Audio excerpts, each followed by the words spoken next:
Wonderful to see you all introducing yourselves. Yeah, please do keep using the chat.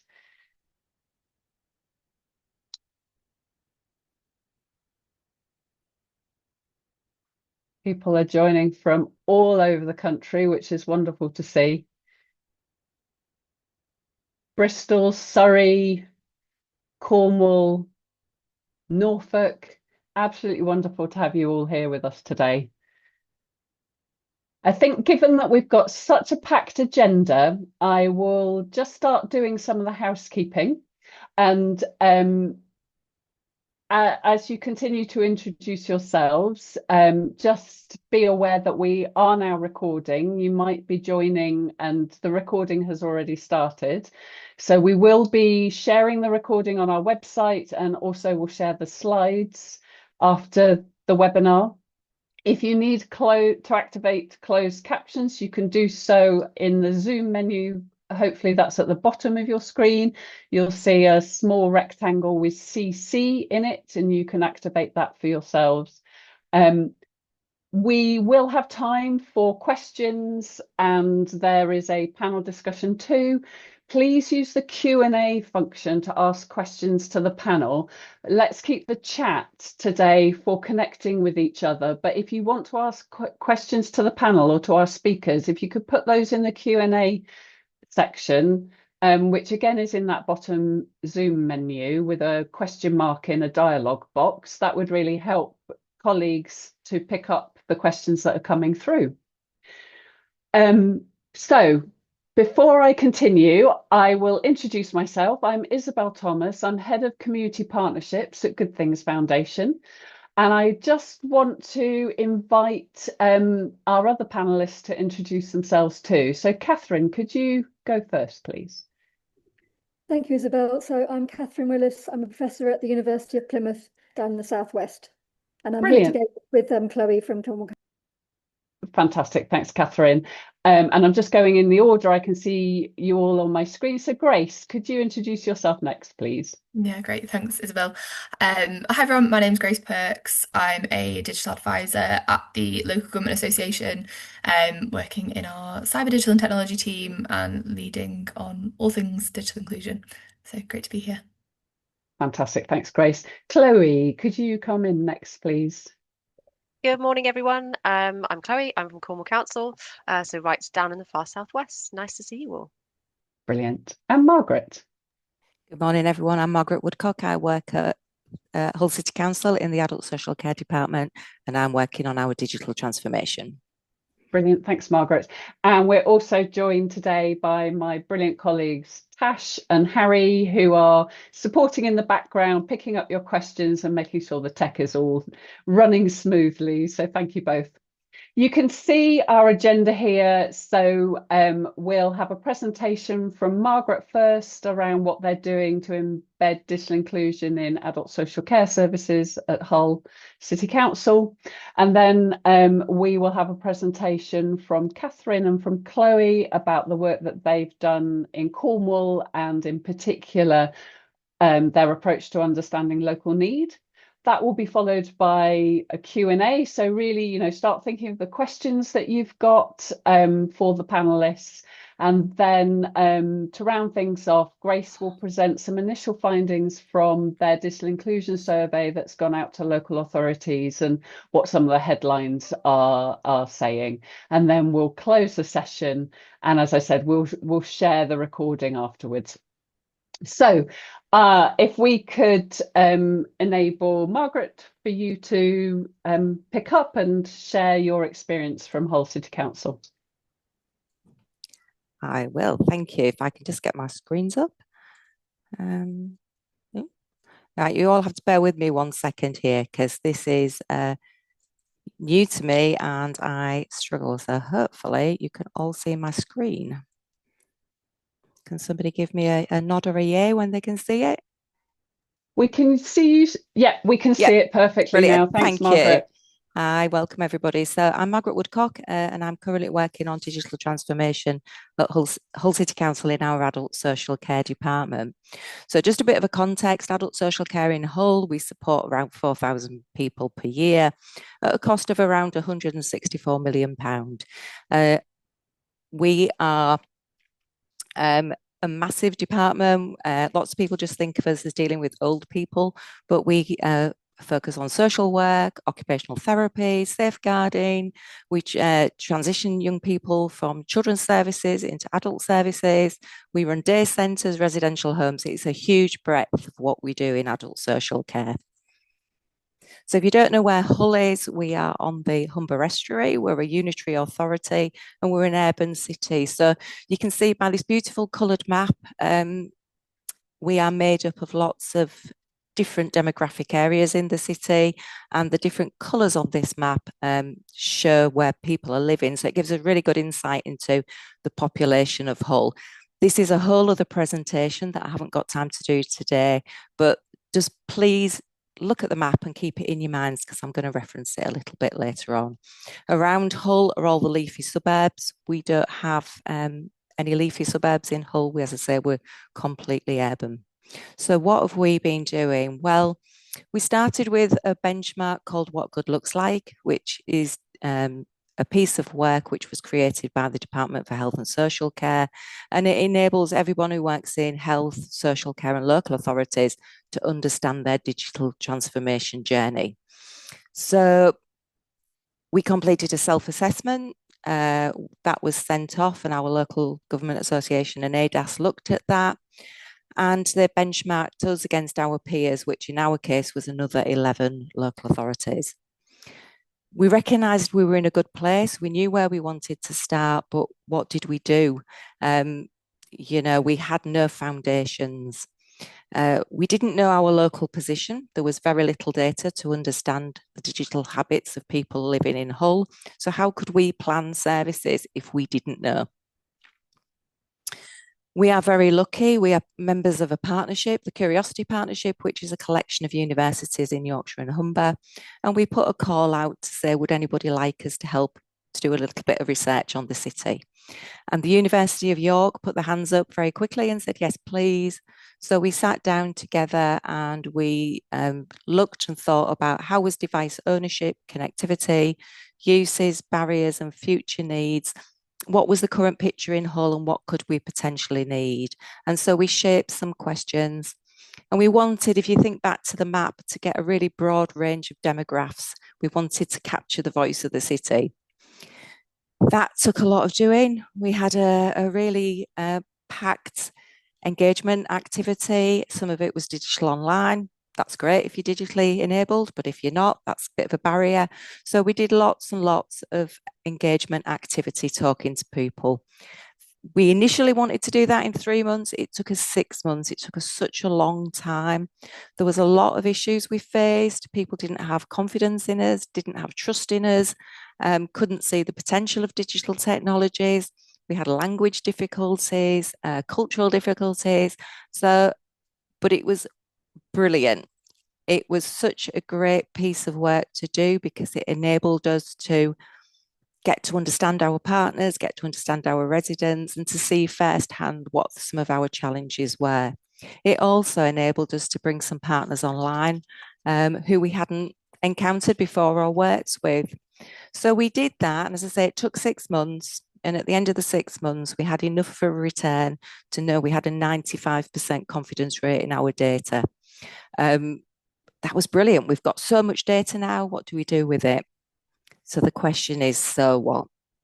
So what did we do with it? Well, first of all, me coming on a presentation and spieling off all the facts and figures isn't very interesting.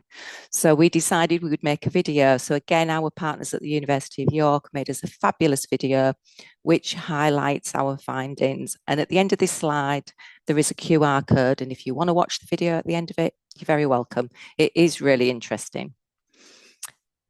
It was really important to us as well that we joined up with other departments in Hull City Council, so we're not an isolated voice.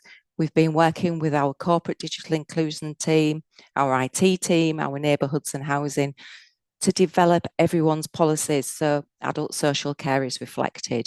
And I think previously to that, we were perhaps a bit siloed in our mentality and how we were joining up digital technology. So to understand the barriers people are facing helps all of us. We've even rolled out and given sessions at the research in practice course that the Curiosity Partnership are delivering to talk about how other people can put research into the practice. We've held partners events to share our information. These have been brilliant. We've had lots of local partners come along, share their priorities, their aims, their ambitions, and to understand we've all got a common goal and a common focus and how we can work together. These have been so popular, I had to close the doors and say no more, so we're going to do more of them. And we've had the partners sharing information. So the police came along and talked about fraud and scams. And now that's been rolled out to all the other partners who are sharing it with their partners and the people they work with. It's really picking up pace. We want to do more engagements. We still need to talk to older people, carers, residential providers, those of care homes, our staff. We have a huge staff force, cultural communities, and so on. It's just going and going and going.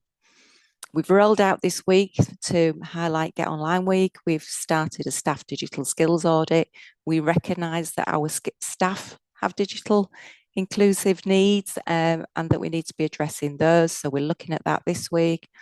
And we're working on developing a technical flat with a local housing association and our neighbourhoods and housing team, so we can start putting technologies into people's homes that people can come along and trial.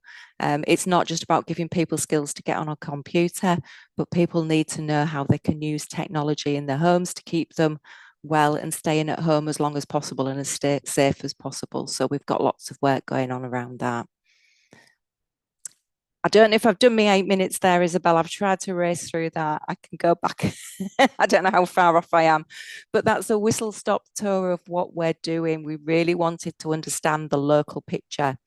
We felt we just couldn't make plans if we didn't know people's needs, people's barriers, and what people want. You know, we can't enforce what we want on others. We need to understand it. So we hope it's not just adult social care. We hope we're bringing the partnership along as well. Fabulous, Margaret. That was perfect timing. Absolutely brilliant. Well done. So we have got a chance for people to put questions to Margaret. I'm encouraging you to use the Q&A section rather than the chat, because questions can get lost in the chat. So please do ask questions. I'll give you a moment to just digest what Margaret has shared, to think of your questions. But yes, as participants are doing that, I've got a question for you, Margaret. You mentioned that, you know, you had originally planned to do engagement work over 3 months and found that actually you really needed 6 months to do it. And one of the biggest barriers that you came across was a lack of trust and a lack of trust in the council. So what was your approach to addressing that? Partners. You know, if people have lack of trust in me, it's because they don't know me. We've built no rapport. What I say is, you know, am I going to follow through? But if, say, for example, they were going, Hull for Heroes was a great example. It's an organisation in Hull where ex-veterans come along, they play bingo, and that's another thing, I had to be gone by bingo, but I was welcome up until bingo started. But the people working in the cafe believed in what we were doing, and them telling somebody, you really need to take part of this, this is our future, we need to understand this, was our catalyst for speaking to people. If I'd just gone in cold and said, will you fill my form in, we wouldn't probably have got anywhere. So bringing our partners along, getting them to understand what we were trying to achieve, that we could all see that we wanted to work together, was a real benefit to us. And it opened so many doors and has helped so many, I feel, conversations to take place that wouldn't have taken place if we hadn't have gone through this. Yeah, brilliant. Thank you. Now we have got a few questions in the Q&A now. Susie asks, I'm really interested in what the initial driver or catalyst was for adult social care to begin this work. What started the ball rolling? I think me and my boss just sat there one day having a conversation and we were like, where do we start? And we really believe we need strong foundations. You know, we could have written a strategy, said it's done, put it on a shelf, never looked at it again. But we both felt that you know, think about a house. If you don't have strong foundations, it falls over. Yeah.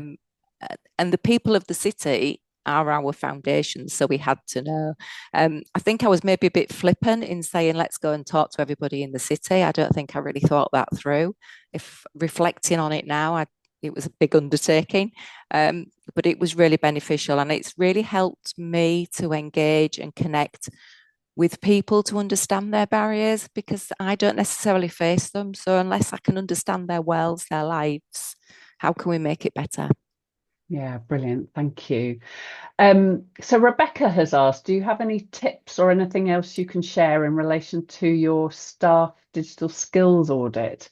So I guess that's about how you've approached going about that piece of work. Well, to be honest with you, I'm more than happy to share it with anybody if anybody wants to look at it. I spoke to colleagues in other local authorities who'd done it. We got some ideas. We sat down with our learning and development team and thought around, is this, you know, because we need to think about the staff training at the end of it. How are we going to approach it? What do we need to know? And we've gone right back to the basics. You know, we've thought, if I don't know anything about digital technology, what would be my driver? It's no good asking somebody if they can use Teams or Zoom. You know, I can't use Zoom. We need to go further back than that. You know, if you can't switch on a computer or don't have a mobile phone with connectivity, you've got to go back to the basics. So we did that, but we included and spoke to a lot of people to get lots of people's input. Mm-hmm. And I mean, I think what you've just said about really going back to the basics, that can be also challenging for people to admit to as well, isn't it? Like saying that you don't know how to switch on a device and you really don't know how it all works. That it's quite hard to admit to that, you know, when we're in such a digitally enabled society. There is. And if we go back to the trust and confidence, people are scared. Sometimes they hear things on the news, and understanding the benefits and the reassurances that it can be safe, we can help you, and each other, showing each other and getting excitement and enthusiasm is what seems to work. You know, people come on board because they can see somebody else. I have a great story about my director. I hope she's not on the call, but the director of adult social care was a little, she's very open to digital technology, but she's the first to admit she's not the greatest. And we did something with a QR code, and she'd never encountered a QR code, but we showed her what a QR code was and she did it. Well, by the end of the session, she was walking around telling 100 people how to use a QR code. And by the weekend, she was showing a family how to order a drink in a pub using a QR code. It's about that sharing something and getting the excitement and that one little thing being passed on. Yeah, that's brilliant. Thank you. Do you know, we've got lots and lots of questions, and I know we're not going to get to them all. And I'm gonna probably choose one more question. And I like this one. I don't know who asked it because they're down as an anonymous attendee. Was there anything that particularly surprised you in the outcomes of the engagement work you did? Absolutely. There was, my gut feeling around the position of Hull was probably right in terms of how significant differences are between people who use adult social care and people who don't. One thing that really did strike me when we started to look at the data was that people who perhaps came from an affluent part of Hull, had confidence, had the ways and the means and the know-how to use technology, still sometimes chose not to because they wanted to connect to people on a human level. Yeah, that's really interesting. Yeah. So it's surprising who is not online sometimes, isn't it? We can have it in our heads that it's a certain group of people, but and I guess with the rapid pace of AI, we're starting to see new groups of people who are feeling less confident about being online now. Yeah, absolutely. And for some people, if you live by yourself and you've not seen anybody all day, you want to go and talk to somebody. It's human nature, isn't it? Yeah, definitely. Thank you so much, Margaret. Thanks for sharing. There are some other questions in the Q&A, and you are able to answer them by typing as well. So I'm just inviting you to take a look to see whether there are others where you can, even though we haven't got to them, you can share your knowledge and experience with people who are here today. Thanks so much, Margaret. I will do. You're welcome. I would now like to invite Chloe and Catherine to talk to us about how you've been approaching understanding local need in Cornwall. Right, I'm going first, aren't I? If you could just share share it as a presentation. Yeah, there you go. Yeah, Perfect. that's it. Thank you very And you much. can just, Right, over you can to you. skip that bit because that's just a boring title. Right, so yes, we've got a little tiny digital inclusion team at Cornwall Council. They are tiny but mighty, and they started by offering phone support and in-person drop-ins as well. And our customer philosophy was digital by design but accessible by all. So making sure that 13% of people who'd never used the internet, we would make sure we were supporting them was really key. This approach has matured over the last 5 years, and particularly with increased collaboration with local organisations who are working directly with residents, but also it was really bolstered by shared prosperity funding. Cornwall did quite well compared to the rest of the UK in that funding, still much less than we were getting from Europe, but we did quite well. So we were able to invest that locally in particularly in inclusion. Next, please, Catherine. And it's been really successful. So we've got some big numbers in terms of the devices we've loaned and the people we supported. The biggest switch and where it kind of exponentially got bigger is when the team switched from delivering in-person support and on the phone to instead training digital champions in the organisations that they were already working with and aware of. So suddenly we were able to reach sort of thousands of people rather than tens and hundreds, which was the big difference. Next, please, Catherine. But of course, it's not about the numbers, really. It's really the difference it's making to people's lives. And we've got so many stories like this. So we don't ask for we don't really ask for much data at all. All we ask for is stories about how devices are being used. So kind of impact stories and change stories. And we've got so many stories of people's lives being turned around. So we saw this work impacting health, impacting homelessness, impacting rural isolation, access to education, access to training, access to employment, and all of these outcomes that other bits of the council were working on independently. We kind of saw the impact that the digital inclusion work was having. Next slide, please. Thank you. So despite or perhaps because of the success of the programme so far, we wanted our new strategy, so 2025 to 2030, to be much more ambitious and start to join some of that up and recognise that impact it was having on other areas of our service delivery. But ultimately, what we found when we started thinking about that new strategy is that we had no way to prove our hypothesis that including people digitally could help a whole broad range of outcomes. We knew there was the need there, but we just had no way to evidence it. And that's kind of what we lacked. We didn't have a baseline. We didn't have the sort of quantitative data. We also didn't know, shared prosperity funding ends in March, and we had no idea what was coming in terms of funded support for that work. And yeah, we were missing that link. So next slide, please, Catherine. We commissioned the University of Plymouth through the Shared Prosperity Programme to map the digital inclusion across Cornwall and Isles of Scilly and create a baseline that we could then use to, see if our new strategy was working, to evaluate our current digital inclusion efforts and sort of point out what's really working and what could be better, and crucially to inform our 2030 strategy with some real data and insight led strategies that we could carry on. So over to Catherine to talk about what she did, the brilliant work she's done.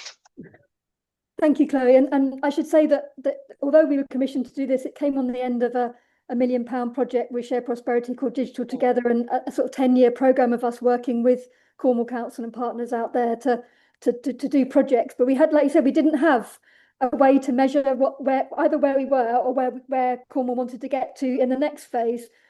So we produced this evidence-based report, which included both establishing a baseline. So we ran a baseline survey of digital inclusion across Cornwall to see where we were. We tried to create an understanding of where the not spots were and how they linked particularly to social exclusion, and also capture the best practice. So I think Chloe's highlighted, but Cornwall is doing a lot in this space, and it's lots of different partners. So it was just trying to make sure that we could bring that together in one place. So we haven't published this report publicly, but if anyone's interested, we can share it. And we are going to have a public report in December. So happy if people contact us, we can share that. So the first challenge we had in Denver, because Chloe was like, we need a baseline. I was like, yes, we definitely do. And then we struggled to look at where we might create a baseline of data that would map to a national baseline. So what we ended up doing was using the Lloyds Bank Consumer Digital Index as a model, and we developed a sort of parallel version of what we think is what was gathered through the digital index.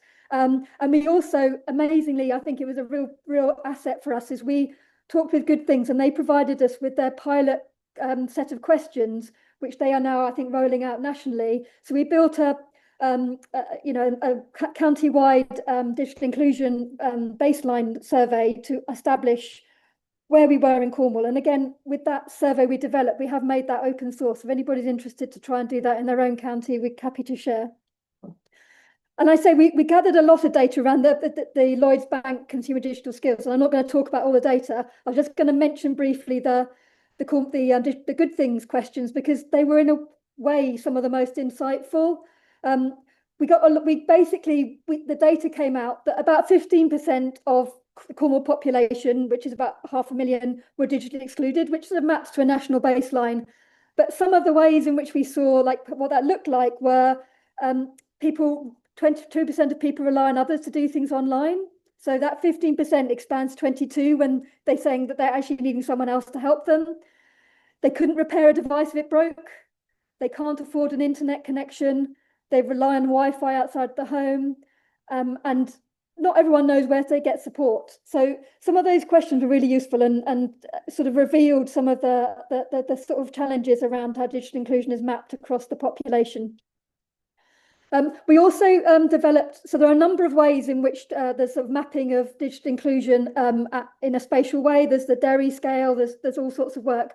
But we felt that particularly rural populations have a slightly different profile, and often digital poverty or lack of access to digital broadband can be an increasing factor because of the lack of infrastructure. So we've developed with Point Topic a digital deprivation index, which includes the factors on the right, but also includes the broadband affordability and broadband access score.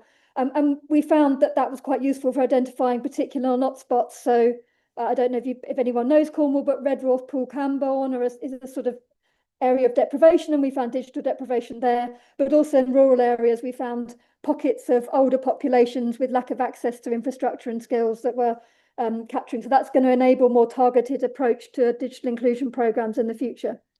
Catherine, there's about a minute left. And then we also did qualitative. So we had a lot of relationships with local partners. So we did some of that qualitative data to capture what people felt, and that really gave some insight into those statistics that we were finding, and also capturing best practice. So Chloe's mentioned Cornwall has a digital device and connectivity scheme. They distributed 2,000 devices to people.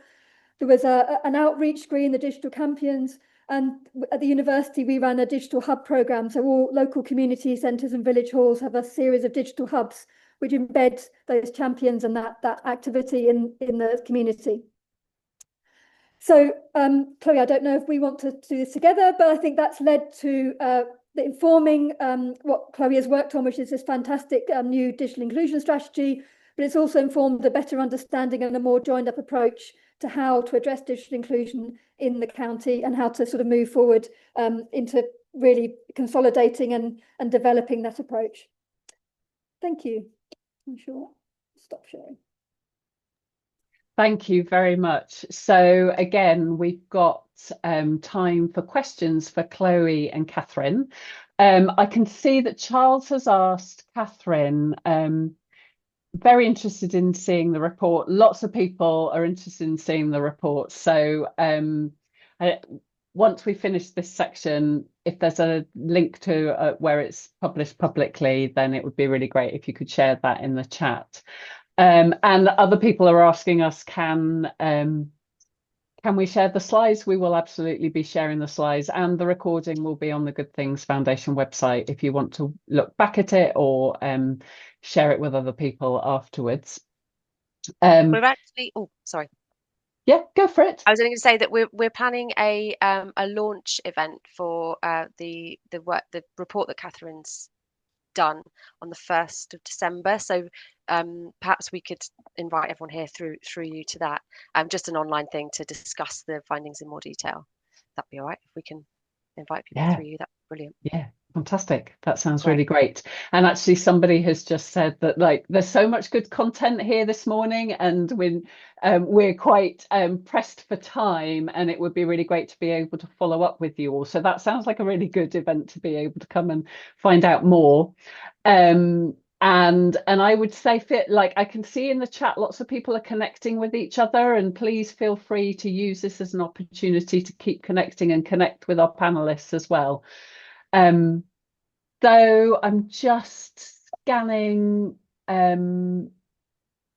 the chat. I don't know whether this one, let's give this to you, Chloe, but Catherine has asked, do you provide digital inclusion support to groups or one-to-one support, and how do you measure the outcome of the support you deliver? So that's kind of the switch we made from doing the one-to-one to not even groups, but basically training a digital providing training to a named digital champion who is embedded in an organization who already has the trust of the residents they're working with, giving them devices so that they can lend them out. So really putting that autonomy and that trust in the hands of the organizations who already have those relationships and already have that trust. I think that was the biggest switch for us. And in terms of measurement, like I said, the thing we ask for back is the stories about how the device. We really didn't want to say, you can loan these devices out, but only if we get really complicated, long feedback forms and complicated evaluation frameworks. I think the reason for creating the digital deprivation index and looking at that wider data is that by looking at it more holistically, we can see the impact that our work is doing without having to put that pressure and onus on the delivery, these really small delivery organizations to fill in a load of evaluations all the time. So we're looking at it as a bigger picture, and really then that becomes our role as the local authority to do the facilitation, the convening, the strategic stuff, and gathering that wider data piece, not the delivery. Like, that's not what we should be doing. That should be done by the experts who are already working in the communities. So yeah, that's kind of our approach going forward. Yeah, brilliant. Thank you. And I just really mention, there's also the sort of we sort of highlighted this digital. We had a project called Digital Together, which was a precursor to us doing this work. And we've piloted these sort of digital hubs in community centres and village halls as a way so the champions are embedded within organisations, but there's also sort of local communities and embedding some of that capacity in those local community organisations as well. Yeah, that's always really important to ensure that they've got the capability and the capacity. Yeah, absolutely. Thanks, Catherine. Chloe, we've got a question from Hayley, who's asking, your switch to training people in other organisations, what barriers did you get with this? She's wondering if people will say they're too busy in South Gloucestershire, which is where Hayley's from. I think it's been a kind of slow burn of building up those relationships with organisations. I think actually, if I can get you to talk to Dawn, who's really on the kind of the front of this stuff and working with those organisations directly. But I think in some cases it's been that people aren't aware. It's more like the other way. People aren't aware that it's an offer. So more recently, we've done quite a lot of work around, particularly in the health and wellbeing sector, actually, in trying to reach organisations and saying, look, we've got this offer, and we've got these devices, and we've got this training. The training we use is provided by Digital Unite, and it's really good because it's super bite size. You can do like 10 minutes, you can fit it in. It's online, so it's really easy. And usually we found that in most organizations there's someone who's into it, who's kind of excited by it and wants to do it. and they're self-motivated to get on, and then they can see the difference it's making in their organization. But yeah, I think it's been more of an issue that the organizations are so busy doing their thing that they actually haven't heard what we can offer, rather than the other way around. Yeah, that makes a lot of sense. Yeah, thank you. We are now going to move into a general Q&A for all the panelists, so please keep your questions coming. But as we give people a chance to put questions in the Q&A function, Chloe, just back on digital champions, how have you found finding people who want to become digital champions? Because that finding and encouraging people to volunteer is quite a big piece of work in itself. Yeah, and I think like I've just said, it was quite organic up until now in terms of organizations who were already known to the digital inclusion team, or kind of reaching through networks that we already had. But more recently, we've been a bit more targeted in reaching particularly. So we're really interested in training digital champions in care settings, for example. And so we're trying to do a bit more push rather than pull. But it hasn't been. We have found there's appetite for it. It hasn't been a slog to kind of sell it into people. That's people really. brilliant. And I think that's partly because of the offering. The training offering is really, it's kind of fun to do. It's not. It doesn't feel like hard work. Chloe, I think when in terms of some of the work we did talking to people who were digital champions about how it worked, is obviously the device and connectivity scheme, which enabled quite a large number of devices to be, the digital champions had the capacity to connect their organisation or their community group with that devices. So there was an offer to the organisation. There's a hook as well, isn't it? There was a lot of there's a lot of win-win for the digital champion, but also what they could offer in the community group or the organisation they were in. Yeah, sorry, I should have said that. Yeah, the deal is kind of, if you want to be a partner organisation and have these devices to loan out, you need to have an embedded digital champion in your organisation. So yeah, that's definitely a nice carrot. Yeah. Yeah. It's always important to have those. Yeah, that's really interesting.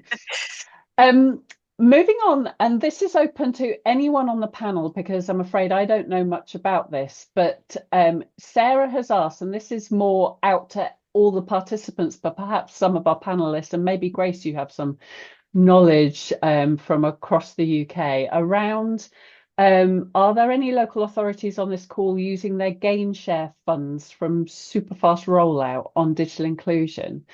Grace, are you aware of anything happening in that space? Yeah, and this is sort of how we are. I can come into it a little bit later, but we try and position our role in this space as like digital communities. So it's like, I always describe it as the Venn diagram of like half of it of inclusion and half of it of connectivity, and they're very separate, but there's a really important distinction in the middle, and that's often where this kind of thing, Sarah, really comes into play, of actually how you're having like communication between those teams that are delivering the connectivity infrastructure and those who are leading on inclusion within a council, and actually whether that is through funding more directly, or whether it is a little bit more about identifying some of those not spots in a place, and actually the role that connectivity can actually play within digital inclusion.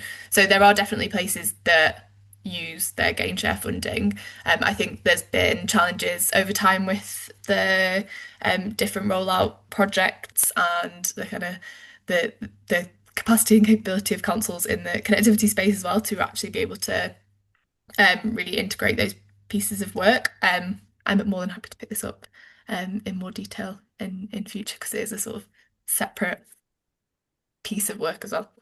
Yeah, brilliant. Thank you. So connect with Grace if you've got more detailed questions about that. That's brilliant. Does anyone else on the panel have any experience of that you're able to share? I can't speak to the game share, but obviously Cornwall was one of the first pilots in the Superfast programme when we originally worked. And one of the things we found with that programme is, because it's infrastructure led, it didn't necessarily see the value of the social, the people, the digital champions. So I think that that's still part of that challenge and that gain share.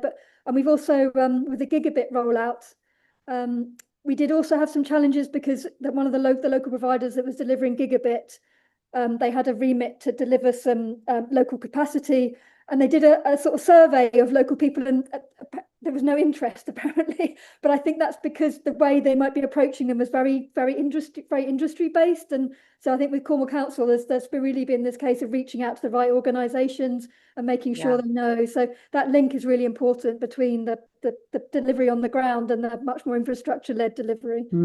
The connectivity thing is fascinating. So Cornwall had a lot of funding for Superfast through European funding, and we were the sort of best local authority in the UK in terms of speed at one point. We're now, I think Catherine will correct me, it's like third from bottom or second from bottom or something like that. So it's really dropped off. But actually, interestingly, because we've now got that data. And this was presented at an overview, the new strategy presented at an overview and scrutiny committee last week. And suddenly, because that sort of thing is so stark and it's been brought to the surface, along with the link between connectivity, digital inclusion, and then all of the other outcomes that the council is and priorities the council is working towards, suddenly we've got a group of councillors who are clamouring to get those providers and network operators into a room to ask them why there's not more being done to support this. So it's already making a difference, having made that link from inclusion to all of our other priorities.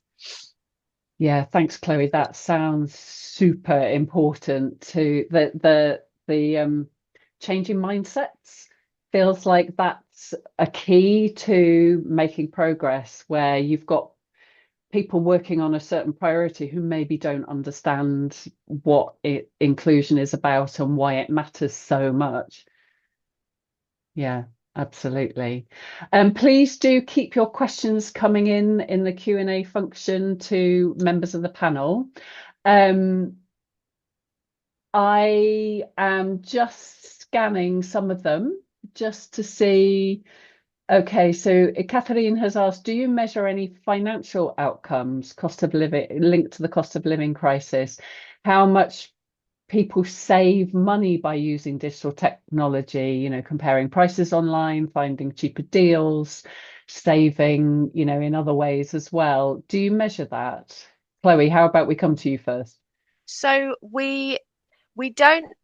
We kind of do, so if that makes sense. So what we did was put together a load of, I'm trying to find it now because I haven't got I knew somebody was going to answer this and I wish I'd had it. So we used some of the data that Good Things Foundation put together about how if you're included you can save more money.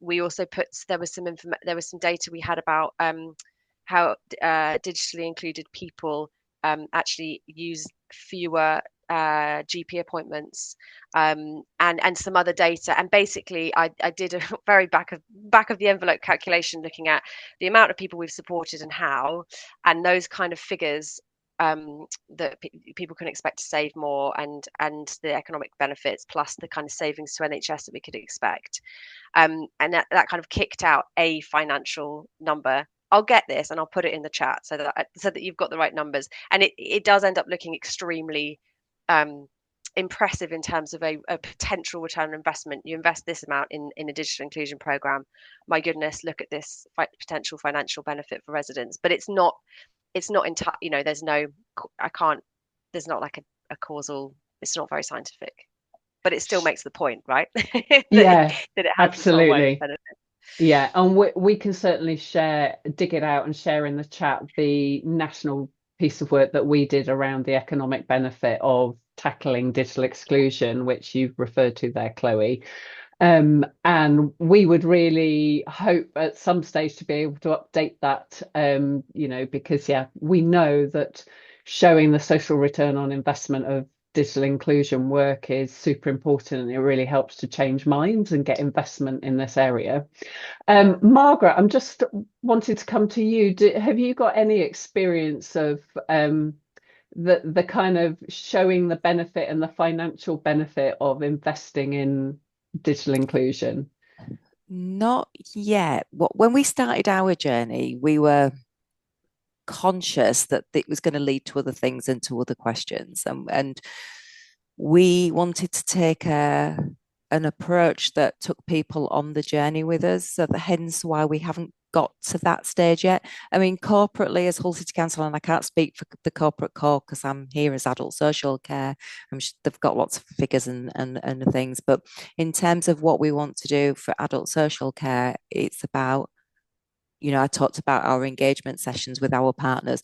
So those conversations are starting to talk. I think initially it's what are our common priorities? Is it our priorities are to keep people out of hospital and to stay in home, understanding the cost benefit of that. Is going to be huge, isn't it, if you think about it? But that takes partnership. That takes partnership with the voluntary and community sector. It takes partnership with our local ICB and the NHS, because those figures don't solely sit with us. It's where the impact is shown, if that makes sense. So it would come on the hospitals admissions or the care home admissions, or getting people out of hospital really quick. So I think that's one to watch. Yes, and will take time, I'm sure. Absolutely, but definitely absolutely. An important thing to focus on as you develop your approach. Thanks, Margaret. I can see Grace, you'd like to come in. Yeah, thanks, Isabel. And I think Margaret just kind of alluded to like the complex map of all of those different potential benefits that can happen in a place as a result of dedicated digital inclusion activity. This is something that we at the LGA are going to be doing some work on soon, about exploring the kind of how we describe the multiplier effect of having like a Chloe in a council on the place, and actually all of those different sort of threads that really come into digital inclusion, really recognizing all of those intersecting priorities, and actually how do you tell that story, because it is a really complex one of actually attributing one intervention to one benefit, because it doesn't really look like that. So there will be some work that we'll be doing very soon to pull together this multiplier effect, which I think we all talk about anecdotally, but we don't necessarily have figures and stats actually around that. So that'll be really interesting. So will be something to pick up with again at a later date. Brilliant, thank you. Yeah, we'll be interested in seeing where that gets to. I wonder whether we're getting close to the end of the time. This feels like actually quite a natural way, Grace, to flow into you sharing the headlines from the survey that you've done across local authorities. So I'll hand over to you to share a couple of slides and talk about that. Great. Can I get a nod when we're ready? Yeah, if you just want to present it, so we can see the slides a bit larger. Amazing. So very quick introduction to the LGA for those who don't work with the cyber digital and technology team, which is where I sit, and some of the work that we do. So again, lovely to meet you all. I lead on what we call our digital communities portfolio. So that is where we kind of explore those integrations between inclusion and connectivity. And I chair our digital inclusion network, which is a network of 300 to 400 people leading on digital inclusion within councils. A lot of our work very much focuses on the kind of role of the council as an organisation in supporting digital inclusion in a place. This is kind of our team strapline, so it's about supporting the secure and inclusive use of digital technology by councils and their communities. So really focusing on kind of councils as our constituents primarily, and then the impact that has on communities. We generally support councils in England, and our organisational vision is very much around championing and being the voice of local government, really ensuring that councils have the resources, the powers and the support to deliver those best possible outcomes. So like I said, while we're primarily sort of working with English councils, we also work with our counterparts in devolved nations with the digital inclusion space. Some of the challenges are slightly different because of the sort of funding structures that exist in Scotland and in Wales. So we generally focus on working with English councils. This is a very, very brief introduction to our team. So we support work across the cyber, digital and technology landscape, very much exploring a lot of things around AI adoption at the moment. But obviously it's very important that within that we're also having a proper focus on what the experience of engaging with services is for residents, and actually ensuring that we're enabling that place-based digital leadership, kind of to some of those things that I've been speaking about so far today. As you can see there, we work across all sorts of things, so around policy, around research, around capability support. That leads us very nicely into sort of mentioning a little bit about our digital communities survey. The kind of role we really look to play in this space is around how we champion that locally led digital inclusion activity. Really exploring how councils are embedding digital inclusion as a very core feature of all of the delivery across the organisation, recognising those changes that are happening in the wider context around a move to digital, digital by default, all of those different sort of phrases and the language that we hear. Historically and I guess today, a lot of the information that we have around digital inclusion delivery has been really anecdotal, kind of stuff that sits in my head, stuff that sits in different people's brains across different organisations. So it's been really difficult to, really sort of stand on some proper data around actually what the picture of that delivery actually is at the moment. How do we move beyond what we call the kind of postcode lottery of digital inclusion delivery, the kind of the incomplete picture of that support that's happening across the country? The role that we really want to play within this is sort of understanding some of the structural challenges and the issues that face councils across the country when it comes to barriers to that sustained delivery. So a lot of the kind of challenges that have been mentioned today, and really how we move towards that sort of solutions focus. And also really recognising how key local authorities are to that successful engagement, successful delivery. So I will say, to start off with, the sort of findings of the survey are very hot off the press, and they're all kind of through the lens of council delivery. So it's really important to also reflect that responses will disproportionately reflect the experiences of councils who are engaged in digital inclusion activity for, a number of reasons that surround, whether it's from finding the right contacts. There is quite a lot of capacity required to actually answer some of these questions. How do you answer them if you're not necessarily doing digital inclusion delivery formally? And also the kind of different organisational structures of where DI sits in councils. Additionally, we also know that we see more digital inclusion activity that is led by sort of single and upper tier councils, so counties, metropolitan and London boroughs, and unitary councils. So we will be doing a little bit of work following on from this to kind of map that coverage across England. There are 180 districts in England. So, how does that look in terms of the sort of support that you as an individual in a community might receive? So here's some kind of headline figures. I think some of this has been very much mentioned so far today. So around Chloe saying that they've managed to leverage UK SPF funding. Other councils are able to take advantage of core funding. The kind of responsibility sits in different parts of the organisation. But overall, it really does sort of present a picture of mixed capacity and commitment within organisations. It's happening, but not everywhere, not equally. Ultimately, councils need support to scale and to sustain this brilliant work. We know full well 90% of respondents saying that the officers require that dedicated funding. That'll be a whole part of that multiplier effect piece that I mentioned. Some work around training and awareness of elected members and the important role that they play in a community. And actually, how do you pull together some of these challenges so that we're answering them once nationally instead of lots of different pieces of research and data in different places? What can be done more nationally, but also reflecting there that Collaboration is a really key part. Grace, can I give you about 30 seconds? And I'm done. Oh, Very brilliant. sorry. So if you want a little bit more information, you can have a look at our Digital Inclusion Hub, which I've linked to there, but I'll pop the link in the chat as well. Please reach out to me if you have any questions, and then you're also more than welcome to join our Digital Inclusion Network via that QR code, but I'll also pop the link in the chat too. But thanks so much. Brilliant. Thank you, Grace.